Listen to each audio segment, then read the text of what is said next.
Inote z'ibihumbi bitanu, ibihumbi bibiri, igihumbi na 500 zigiye gukurwa mu gihugu cyacu cy'u Rwanda. Ese nawe wabimenye? Nibyo tugiye kurebera hamwe icyabiteye. Niba utari wakora subscribe manzu uyikore, ubundi dukomeze tubane.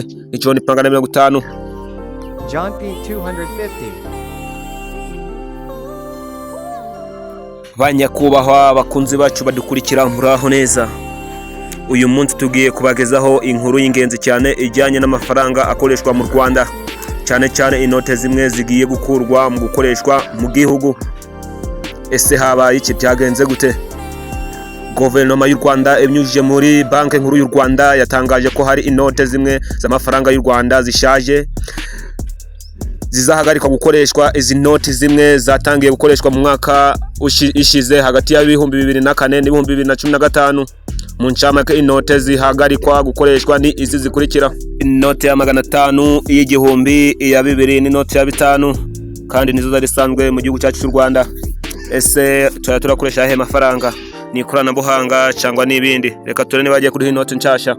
Nkuko byatangajwe mu teka rya Perezida nomero 011/01 ryo kuwa 27 Gashyantare 2026, izo note zizahagarikwa gukoreshwa nyuma y'igihe cy'amezi 12 uhereye igihe teka rizatangarizwa. Ibi bishatse kuvuga ko abaturage bose bafite izo note bahawe igihe gihagize cyo kuzizana kuri banki cyangwa mu bigo by'imari kugira ngo bazihinduranye n'inote nshya cyangwa bazishire kuri konti zabo.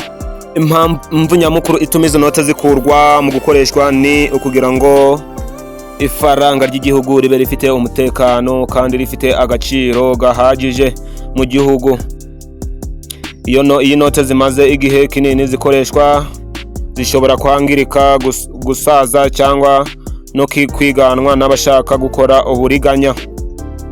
Niyo mpamvu banki y'u Rwanda nkuru ikora ivugurura ry'inote buri gihe runaka, igashiraho inote nshya zifite umutekano zikagora abantu bashaka kuzigana.